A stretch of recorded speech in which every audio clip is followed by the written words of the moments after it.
Hi, representing the Under Armour case today. I'm Andrew DeBose, Dan Convery, Torsia Hall, Shannon Martin, and Don Malakia is on my team as well. We're going to be presenting some of the other slides today.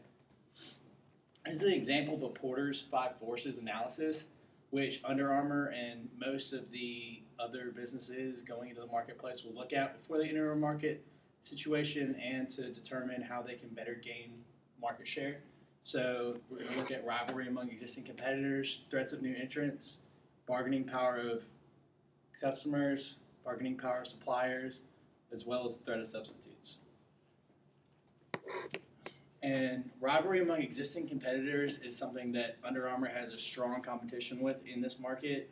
They have Nike and Adidas among many other sporting brands that are constantly having some of the same products as they have, competing with them on that. In 2011, when we ended our case study, Nike was at 7% and Adidas was at 4% or 5.4% of the market share, while Under Armour was only at 2.6%. And so they had to do a lot to try to catch up with existing competitors in the market that were taking away large portions of their market share. They outfit teams, and that's another thing that they have constant competition with.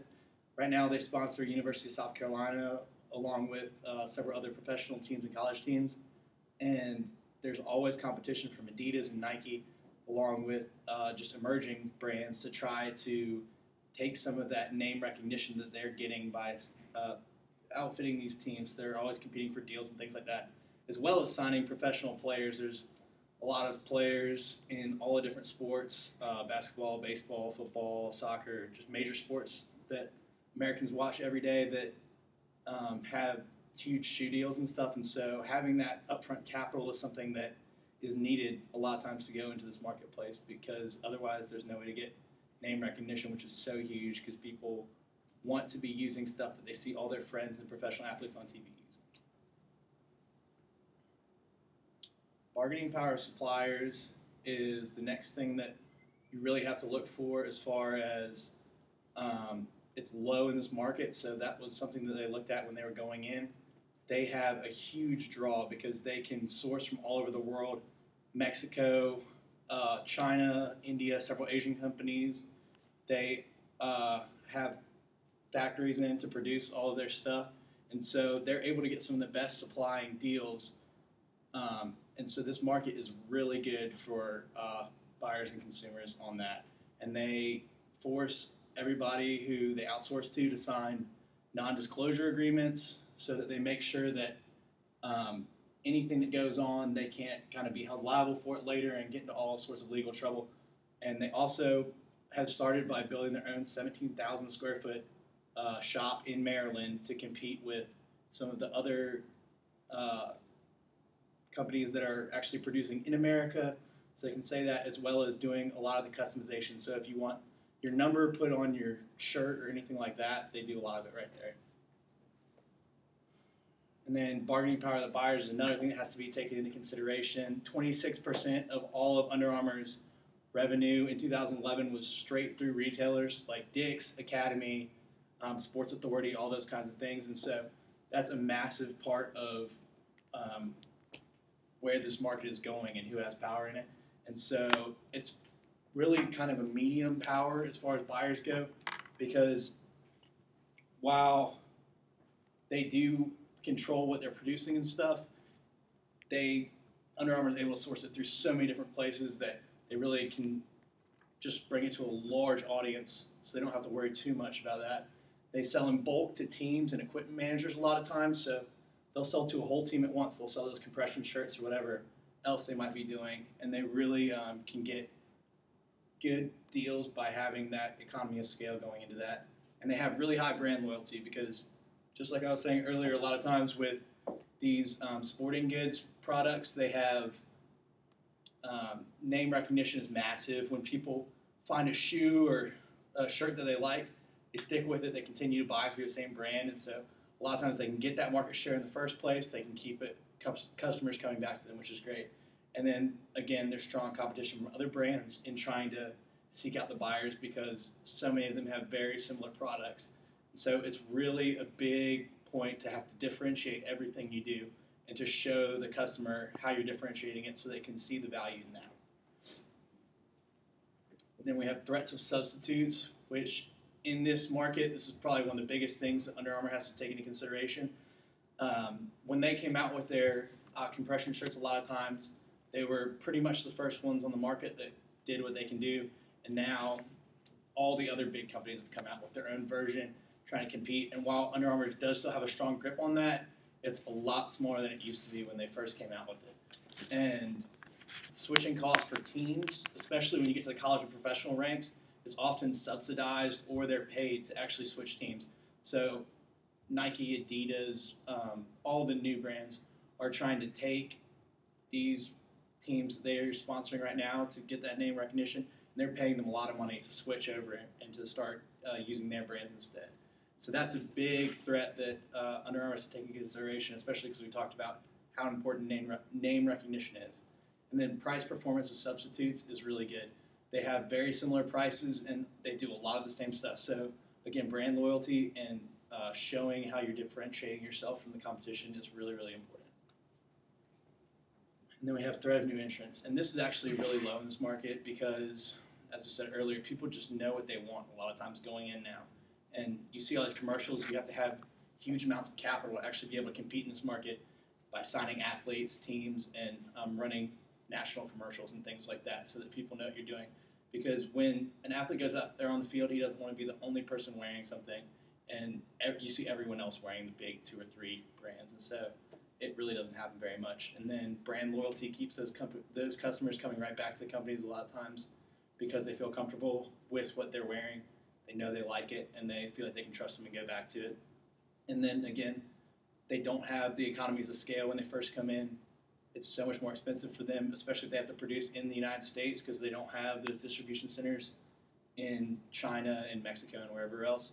It's so much more expensive for them to produce here than it is in those other countries. And again, they have those distribution chains that are just not set up yet. So they don't have access to them a lot of times when they come into the market.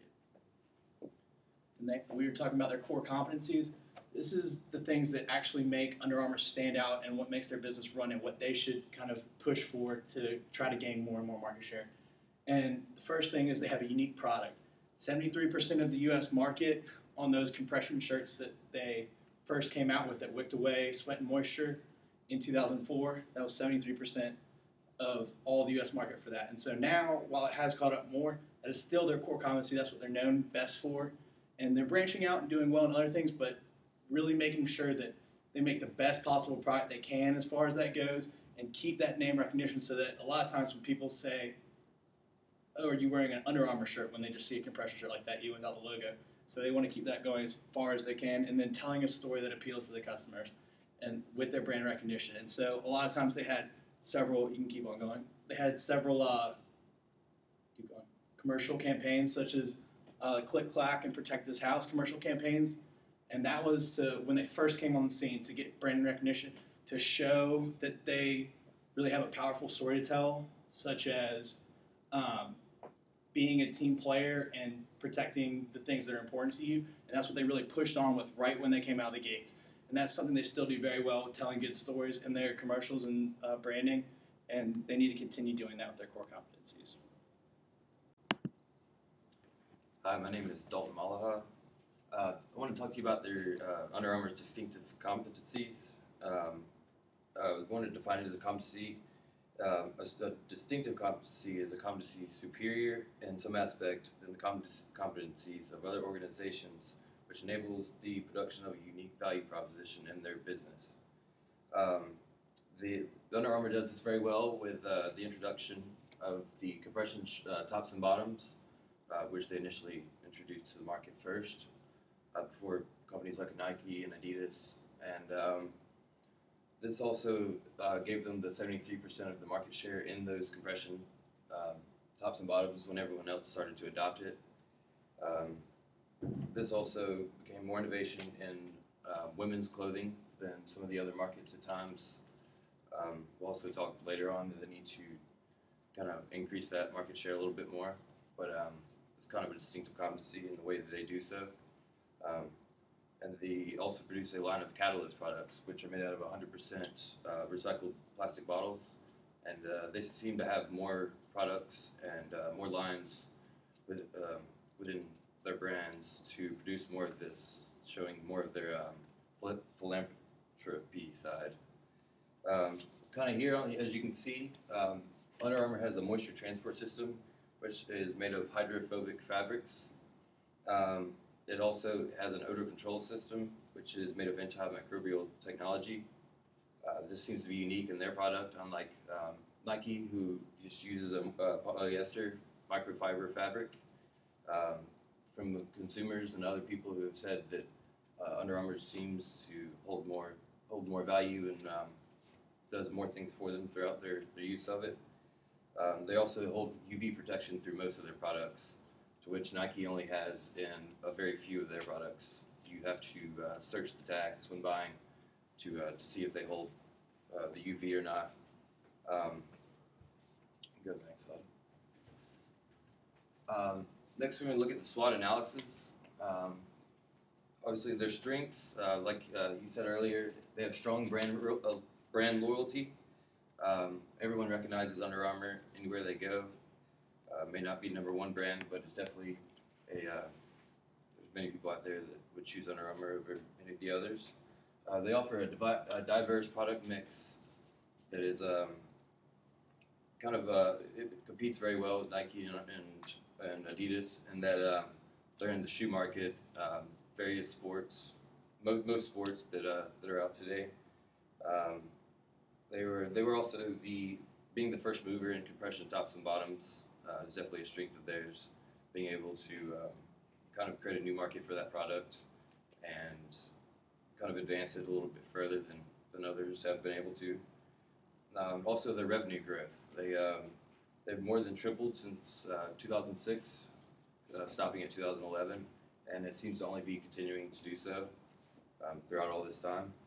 Some of their weaknesses are they use very special raw materials, and they depend on third-party suppliers and producers to make a bunch of the products. They also have kind of failed to expand internationally, to which North America produces 93.9% of all of their revenue. You can kind of see how they haven't been able to break into that market as fully as they may want. And also a kind of a lack of a larger female market could definitely help them, and it's definitely a weakness in the sense that Nike or Adidas could also produce a more unique women's line or more lines of women's clothing or shoes or anything like that that could appeal to that gender. Some opportunities that the company has is they possibly could break into more wearable technology, maybe put it into their clothes. It's definitely a huge market today with all the wearable gadgets such as watches, fitness gears, the trackers you put in your shoes. I think Under Armour could definitely benefit from doing so. I also think a lot of people, even the book says that they kind of focused on the fact that Under Armour is kind of a high-priced brand, and I think a good opportunity for them to try to possibly create more value in their products, to turn that focus around. Maybe that'll make their product more of a selection when shopping for athletic gear. And also, obviously, just as it is a weakness, it can also be an opportunity to break more into the female market and produce more for them in the entirety of their sports, as well as leisure and their everyday lives. Some of the threats are low barriers to entry as far as the market for athletic gear goes. They require little capital to get started, so there's a lot of smaller companies, just as Under Armour and Nike were one day. Another company could come along in the near future and kind of break into the market as well, giving them more competition. Their reliance on third-party suppliers is kind of a huge threat, and for the fact that if anything were to go wrong or there'd be a shortage of those raw materials, they'd definitely have the issue producing the product for the customers as needed. And obviously the third-party suppliers could also ask for higher prices or anything of that matter. And also an increase in the cost of the raw materials, shipping costs, and labor could also be an issue if anything ever happened economically, or if anything were to come about All right, and I'm Dan Convery. I'm going to run through a quick financial analysis of Under Armour's financials, just excerpts from their income statement as well as their balance sheet since they went public in January 2006 until 2011, which is where our case analysis ended. On a quick look at their financials, the first thing that's noticeable is growth in everything, almost every aspect of the company, which is unbelievably great for a company. It shows how Under Armour was able to get the market share they have so quickly and how they continue to grow. As you can look at the numbers I have behind me, they're 41% net income growth in a year, up to almost 150% growth in net income over a 6-year period, of which we analyzed after they went public. Also, even more impressive than net income is that their EPS growth is just as big, almost 140% over 6 years.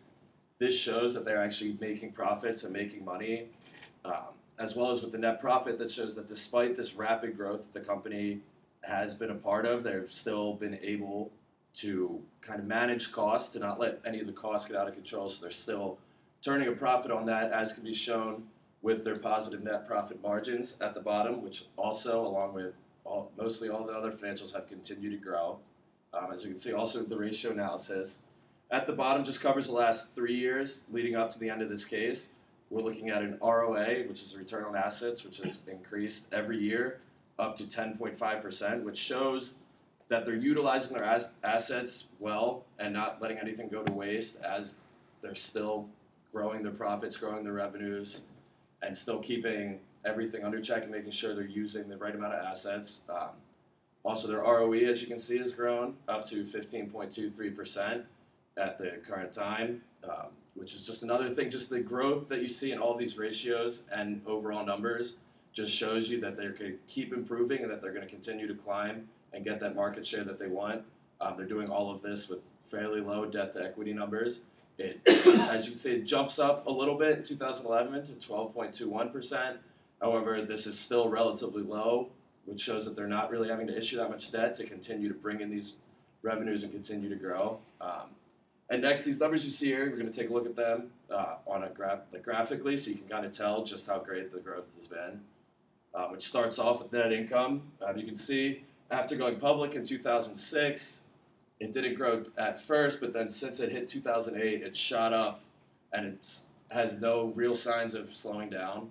The next graph we're looking at is that EPS, earnings per shares number, which follows a similar trend line as the net income, where the first 2 years, it kind of just starting out, but that's where a company has just gone public, is starting to get into the market, starting to get their market share. So it took them 2 years, and then that, once again, is going right up at those growth numbers we saw earlier.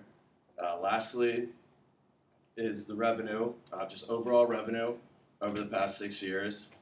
This didn't even have to have as much of a slow start as the other numbers, as it's been growing every year consistently since the IPO.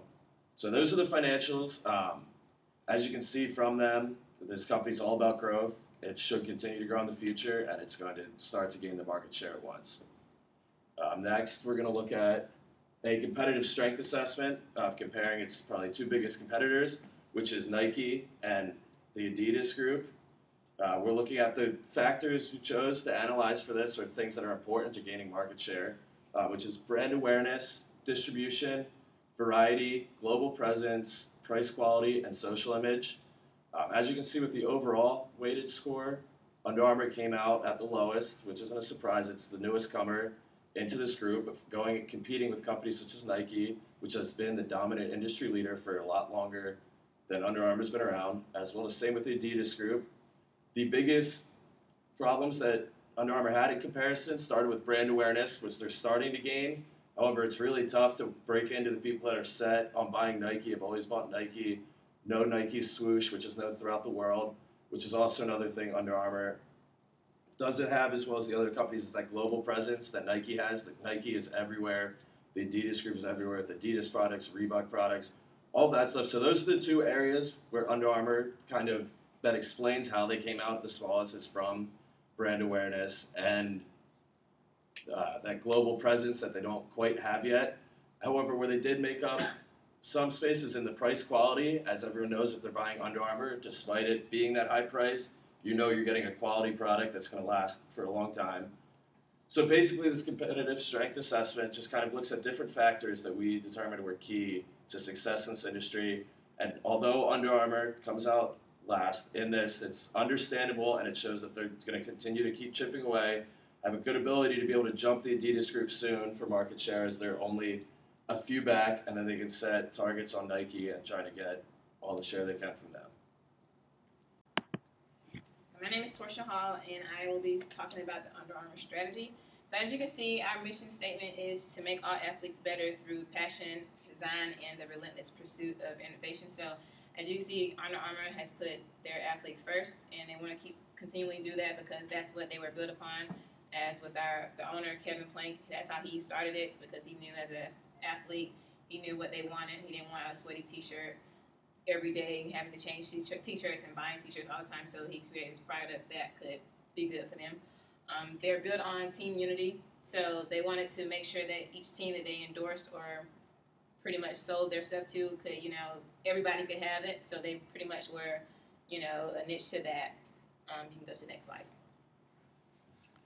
Under Armour was pretty much, at first, they were a niche strategy, and they were focused on just a select market where it was just the t-shirts. Now they're pushing towards being a broad differentiation strategy, and they want to make sure that they can, branch out like Nike and Adidas, because those are the people that are their most competitors. That's who they're competing against. And so they want to make sure that they can, open up to footwear, women's apparel, clothing, and different type of technological things that Nike and Adidas have to offer. And so as you can see with this strategic group map, Nike and Adidas, they are the bigger ones. And then Under Armour, they're popular now, but they weren't so popular back then. So with this differentiation strategy, they can, get to where Nike and Adidas is, but it's going to take a lot of work because, Nike and Adidas, they're well known for their footwear and for all of the other things they have for people. Okay, so there's a few issues that Kevin Plank and Under Armour's management needs to address, and that includes establishing a larger female market, becoming more geographically diverse, and targeting additional consumer segments and lack of proprietary product lines. So for the first one, establishing a larger female market, this is extremely important because 85% of all the purchasing decisions are by women, and 50% and they purchase 50% of the traditional male products. So that's huge, and the majority of the advertisements are focused around the men. And one of the campaigns that Under Armour had was called Protect This House, and they had NFL players in this campaign, and they featured it during college games and during the NFL games to sort of pump the crowd up, and this targeted mostly to the men. For becoming more geographically diverse, this is in order to compete with the other markets, and Nike and Adidas are mostly known for having different channels around the world, and that gave them a huge benefit.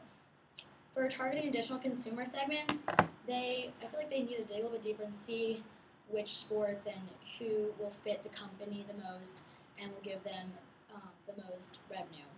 And for lack of proprietary rights, Under Armour is basically giving away their innovative ideas by not having a patent. But they can't exactly have a patent on every single idea they have because that costs too much money and that's way too much time. So they need to figure out something to do so they don't give away all their ideas to the competitors. And so next I would like to discuss the recommendations that I would give to Under Armour CEO Kevin Plank.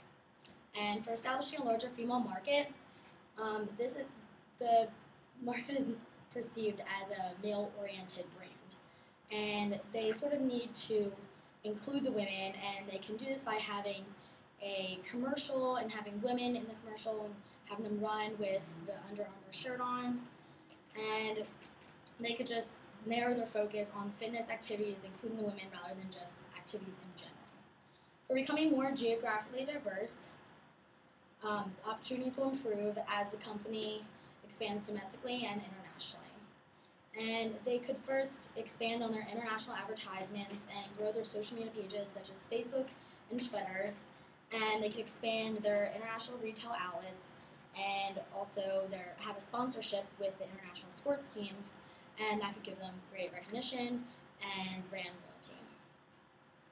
For targeting additional consumer segments, one could be soccer, and because this is a well-known sport and it's also a popular sport globally.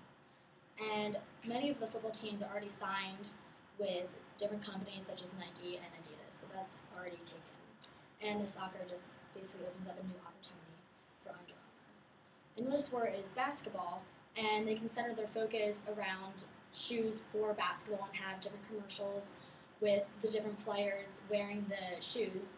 And they could sign upcoming basketball stars, and as the stars become more popular, then so does the brand.